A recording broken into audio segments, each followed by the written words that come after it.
Perfect. So I want to be mindful of your time as well as our wonderful panelists' time. So welcome. We are Foundation Learning. We help students unlock their academic potential and strive for excellence. Tonight's webinar is all about the digital SAT. Fantastic. I can see it. Yes, we can see it. Perfect. Thank you very much, folks. So a little bit of an agenda. So obviously the introduction. We'll discuss the new digital format.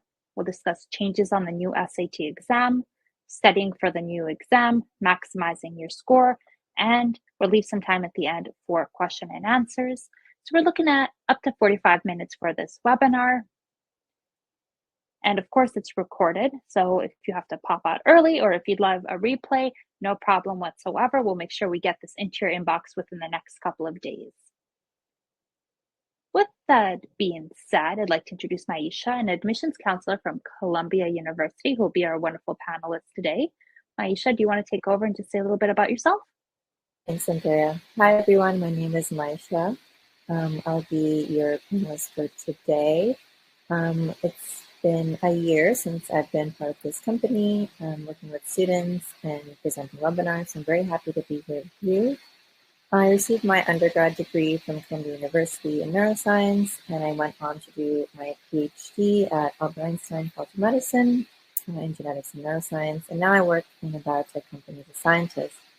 But I really am passionate about being involved in helping the youth kind of achieve their dreams when it comes to education and careers. So I'm really happy and excited to talk to you about one small step that gets you closer to, achieving your dreams of going to your dream college, or the college of your choice, which is tackling the SATs. So very happy to answer any questions and teach you as much as I can.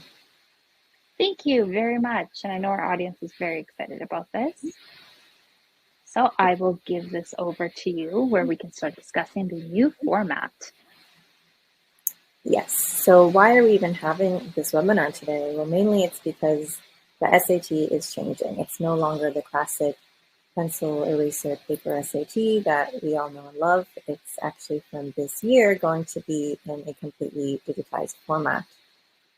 It's still provided by the official College Board company, so that will not change.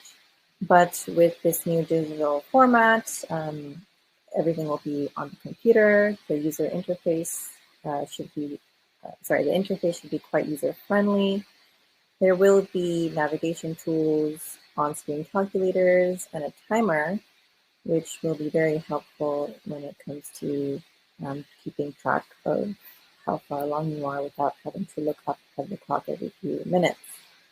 And most excitingly, the digital format is what will allow for a quick time around when it comes to score reporting, because everyone gets anxious to find out what did I get. So instead of waiting many weeks, now hopefully they will be able to provide you with a score report a day after completing the exam.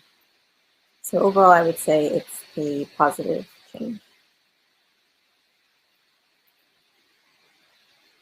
Speaking of changes, let's talk about the changes on the new SAT exam. Yes, so not only is the format changing to digital, but there are also a couple of changes within the exam itself. So one of these changes is a stage adapted structure. So what does that mean?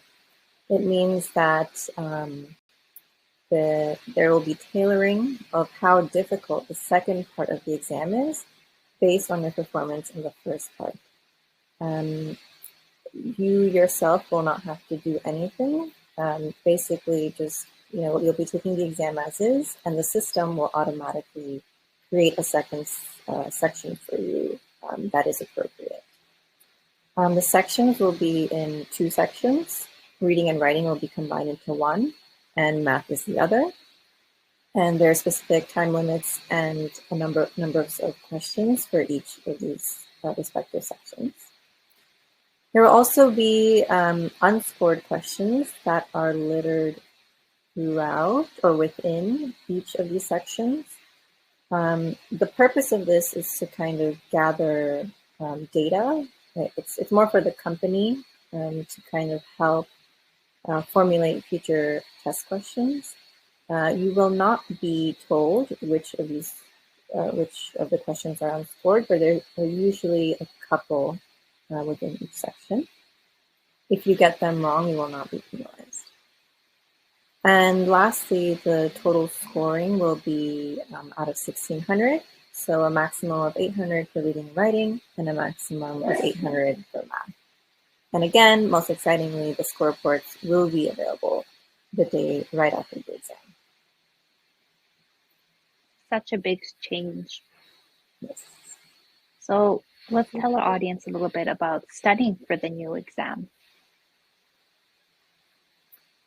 Yes, so studying, everyone has different ways of studying, and we'll kind of get into that later.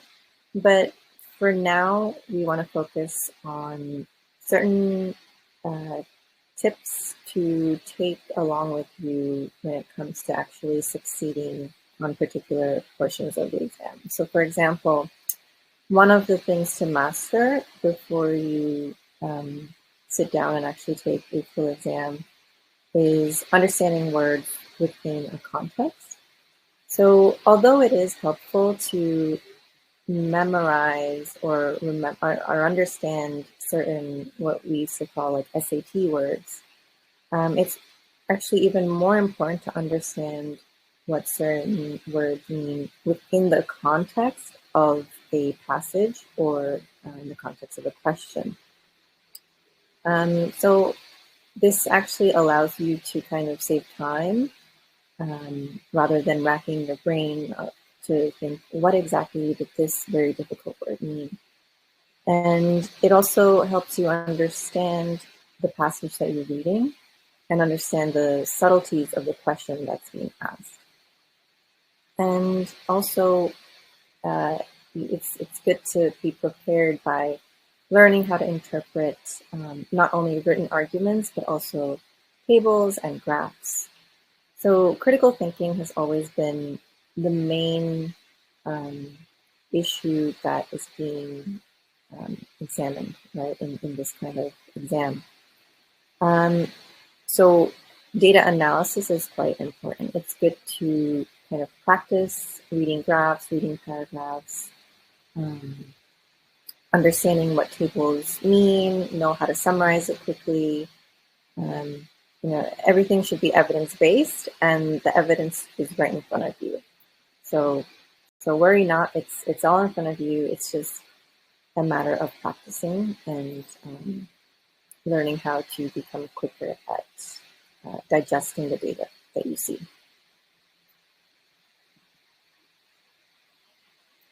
Now, when it comes to the math section, data analysis is also key here, as well as general mathematics based problem solving.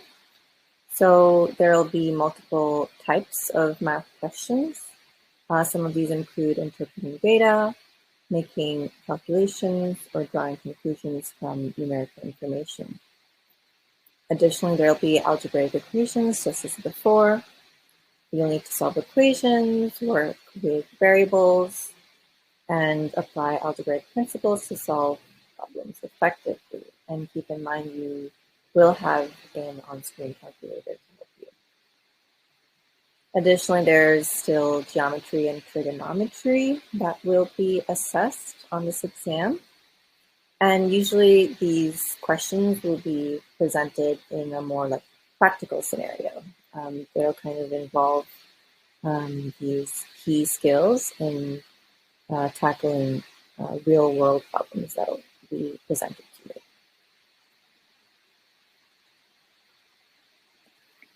So let's talk about tips to maximize your test scores.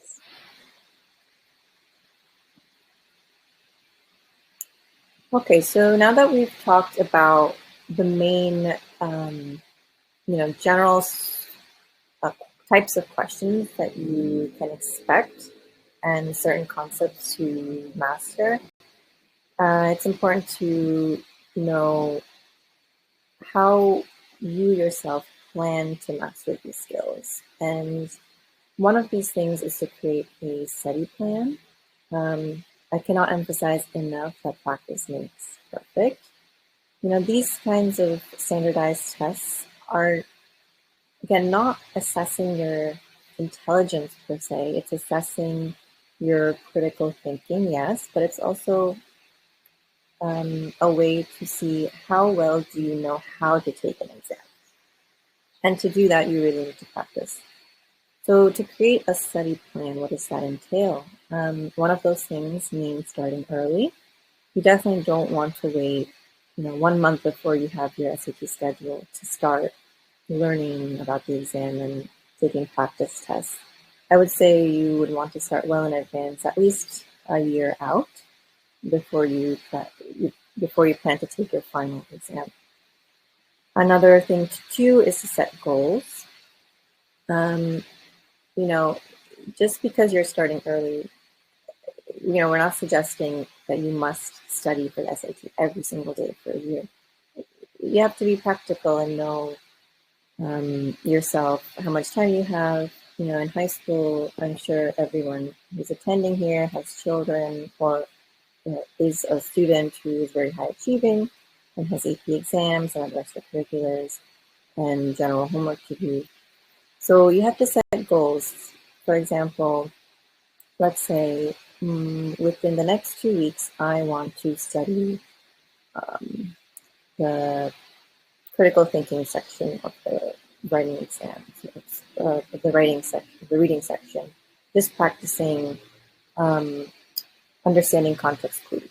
Or I want to spend the next week doing a lot of algebra questions. Small things that you can see yourself achieving. Another thing to do is to incorporate your weaknesses in your study plan. If you find that you're having certain, difficulty with different types of questions, take note of that. Don't feel discouraged, but take note and try to give yourself more time to review those particular types of questions. So, for myself, I find it very handy to have a planner or keep a calendar to keep myself accountable and remind myself like, okay, this is my plan and I'm going to try to stick to it. So creating this plan, I think a physical, actual plan is quite helpful. I guess we kind of talked about identifying weak areas. Do you remember that if you do find that you're having trouble with certain types of questions, you don't have to tackle this alone. There are many different resources to help you, not only more practice exams or different SAT books, but also your friends, your family, your teachers. Feel free to ask your math teacher if you find that you're having difficulty with certain types of math problems. And another thing to keep in mind, which I think is really, really important, is to time yourself when you are taking these practice exams. At the end of the day, the exam will be strictly timed. And in the beginning, I think it's okay to kind of just, get yourself on board and comfortable with how the questions are. But as you go along, it's very important to make sure that you can answer these questions within a certain amount of allotted time. And as you get closer to the exam, I would highly recommend sitting down and taking a practice exam that is fully timed. And not just once, but at least a couple times.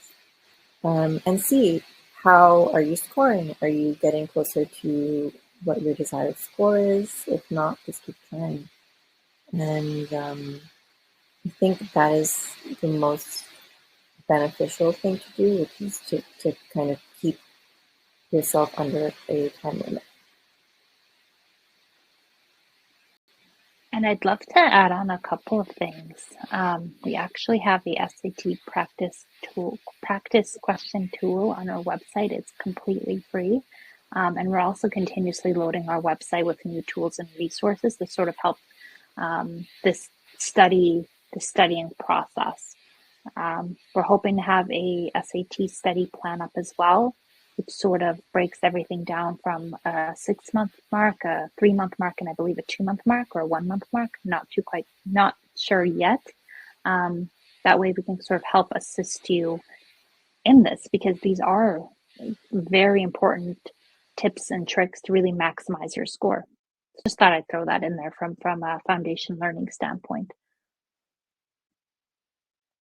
We definitely have a lot of great resources, so take advantage of those for sure. Okay, now a couple more tips on how to maximize your test scores.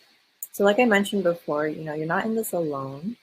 You have people around you to help you. So what you could do is either hire a SAT prep tutor, maybe join a SAT prep course, or even form a study group with your friends or your neighbors, your peers, right? And the one thing that's helpful about actually hiring a tutor or being part of a test prep kind of company, for example, Foundation Learning, is to have someone who can give you very pointed feedback and help you understand what your weak points are, can help give you tailored plans to improve, can offer you unbiased feedback, can keep you motivated, provide, unique practice opportunities that aren't just, you seeking out the same kind of questions in the textbook over and over again. And sometimes talking to people really helps make you feel more encouraged and kind of excited that this is a big step in your life and you're getting one step closer to hopefully getting a great score and feeling very good about yourself. So that brings me to self-care, that it's important to acknowledge when you're feeling stressed. We know that it's a milestone for sure, and milestones come with a lot of pressure. But do keep in mind that this is not a one and done. If you find that you did not perform as well as you would have liked on your first try at the SAT, if you are financially able and you have the time, it is an option to take another test without having to report your original scores. And, it's not the end of the world if you're not doing as well as you can. Certain schools are test optional. There's also the ACT. But at the end of the day, if you want to tackle the SAT, just keep in mind that you're doing your best. Make sure you get enough sleep. Make sure you eat properly.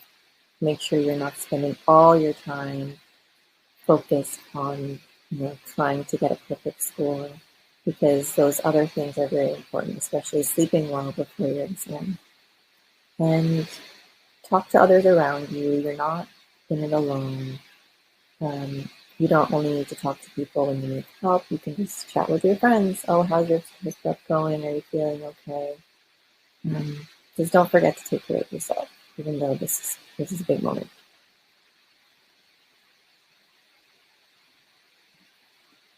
Thank you. So that actually brings us to our question and answer box. Let me just check our little box. So we actually have a question come in. It says, how is each question scored will be calculated? Is it the same score for easy questions versus difficult questions? So overall, it's a question about scoring and sort of what gets allocated how. Yeah, that's a great question. So it's true, there are, of course, easy versus difficult questions, and they are not weighted equally. They, of course, don't reveal how exactly the scoring is done, but it is public knowledge that the scoring is weighted based on the difficulty of each question. So yes, your score will be higher if you are getting more quote unquote difficult questions correct. We have somebody, oh yes, so somebody asked if we are able to get the recording of this webinar. And yes, of course, anybody who attends, as well as individuals at home, will be able to have access to this webinar and replay it. Of course, we also offer free consultations on our website where you can reach out and we can make sure we get all your answers, or all your questions answered, I should say. We have somebody asking, are weekly practice tests better or every other week? That's a great question. Yes. I would say it depends on the person and it depends on your bandwidth. So I definitely, if you're quite far out into the process, as in, you're a year or 6 months away from taking the SAT, I really don't think it's necessary to take a practice test. I would recommend focusing on mastering each section first rather than trying to get as many practice tests as you can done. As you get closer to the exam, though, I would recommend taking practice tests more frequently if that's what you feel helps you kind of get in the zone. Yeah, I wouldn't say weekly or every other week. I would say it depends on your schedule. If you find that you cannot take one as often as you'd like, because it is a dedication. It is you're dedicating a big chunk of your day to do this because of course it'll be timed. So I think it's personal preference. What do you think, Andrea? Definitely personal preference. Yeah. And I think once you have like a steady schedule built out for yourself, and sort of once you go back and you understand where your weak points are, you sort of get into the natural groove of things to figure out, our weekly practice as something that will actually help you out, or is it every other week, or whatever the case may be. You kind of fall into that pattern based off of yourself and what your strengths are and how comfortable you feel throughout the process. And I think that's a big thing as well. Mm-hmm. So we have somebody, this is another great question. I'm loving these. So will colleges know your score unless we want them to know? And I'm assuming this is, and please correct me if I'm wrong, Kavi, I apologize if I mispronounced your name. If this is for people who are retaking the test. I'm not sure sort of the context of the question, but Maisha, what do you think? Will colleges know your score unless we want them to know? No, so it's up to each individual to actually report their score if they wish. So that's why you can take SAT more than once without having any sort of, you won't get penalized for taking it multiple times. You only can, you may wish to report your score. It's not mandatory. So it's not an automated system. You have to physically go in, give the particular school codes, and then College Board will share your score. But yes, it's not automated. Are colleges able to then see if, let's say they get less score and we want to retake and give them only best score? Yep, that is completely fine. As long as you did not already submit your original score that you felt was a little lower, you can choose which score you want to send to them. And are colleges able to see then that you've taken it a second time or a third time? No, they will not be able to see it. So whatever information that College Board has on you will not be revealed to the school. Fantastic. So can you super score from the physical and digital SAT?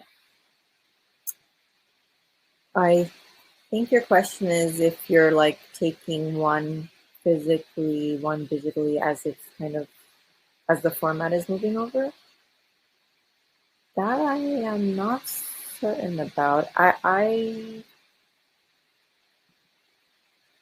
don't know, to be honest with you. You know what? I will take down this person's name and I will reach out to them via email, so we can get them that answer. Yeah, that's a good idea. So is taking the SAT test 5 times good or bad?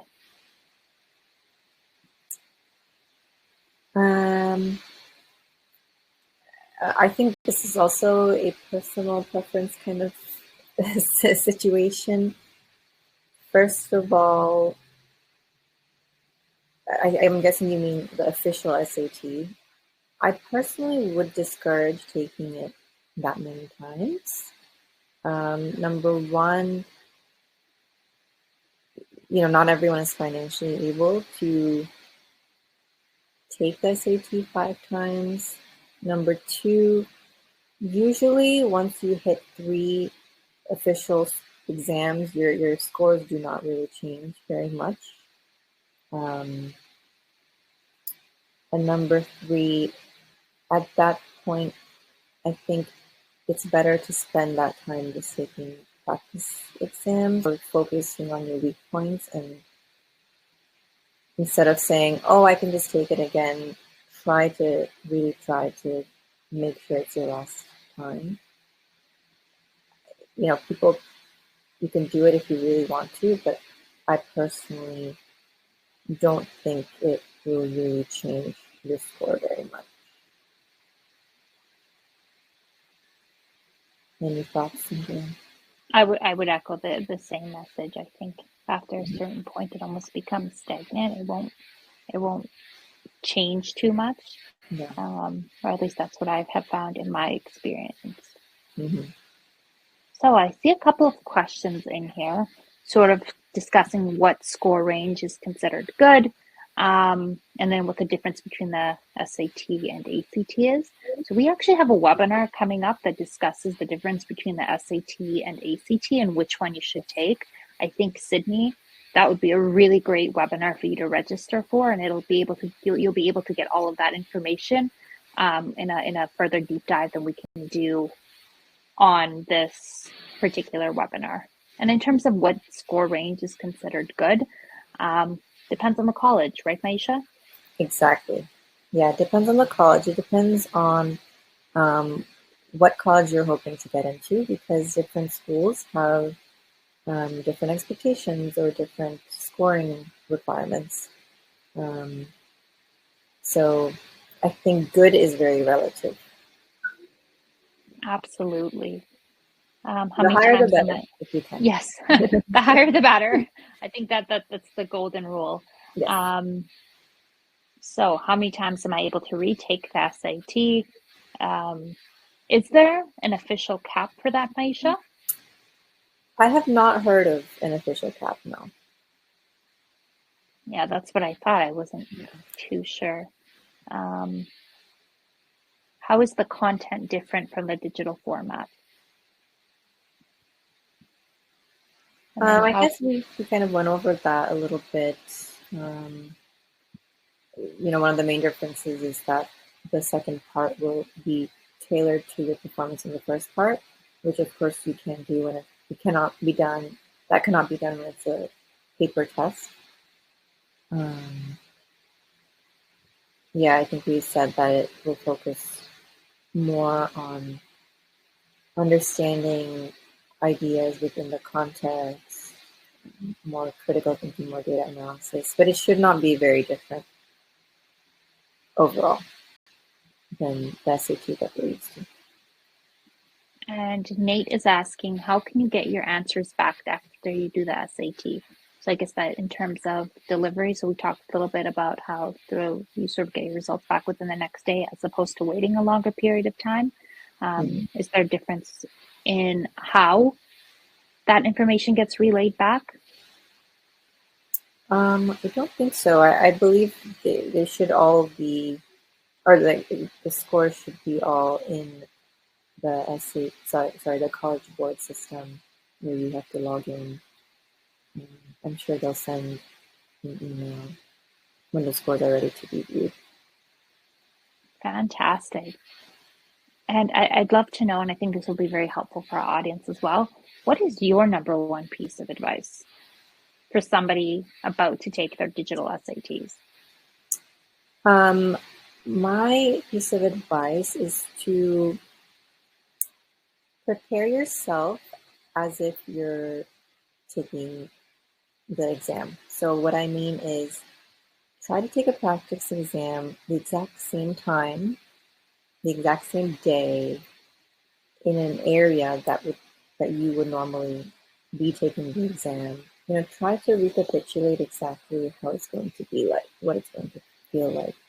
If your exam is at 8 in the morning on a Saturday, take one of your practice exams on 8 a.m. in the morning on a Saturday.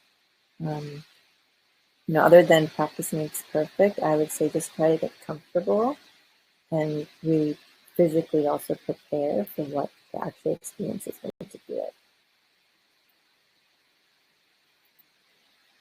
Took a second to mute myself. That's wonderful advice, and extremely important as well. So let me see if there's any other questions in here. Do a brief scroll. It looks like we have answered all of our questions. I, of course, want to be very mindful of everybody's time as well. Oh, one question. I apologize. So is there no more paper exam? No, I mean, they're in the process of rolling it out, but the goal is that there will be no more paper exam. And one of the main reasons is to make the exam more accessible for people. Not everyone, there are certain cases where people did not have testing centers, close to their homes. They had to drive really far. There were some cases where students were unable to get a ride to take the exam. So in this way, the digital format does make it more accessible to people. It does, provide for a shorter exam, and it provides for a way to to report scores back more quickly. So yes, the paper exams are on their way out. We're also saving trees. I'd love to have that in. There's a yes, environmental aspect to this as well. That is a great pro. Very big pro. I think they did the right thing. Not only now are we talking about accessibility and equity when writing the SATs, and the environmental aspect of it. I lost my train of thought there. So again, being mindful of everybody's time. I just want to take a moment to sort of wrap this up. Maisha, thank you very much for your insights tonight. I want to take a moment to thank our audience as well for being incredibly engaging. I hope I got to all the questions and comments, but if I by chance missed your question or you have more questions for us, please don't hesitate to reach out. If you head to our website, foundationlearninggroup.com, you can actually book a consultation with one of our counselors directly, or feel free to email us. There's tons of different ways to reach out, and we'll make sure we get all your answers to you. So once again, thank you very much, folks, and thank you, Maisha. Thank you. I hope everyone has a wonderful evening.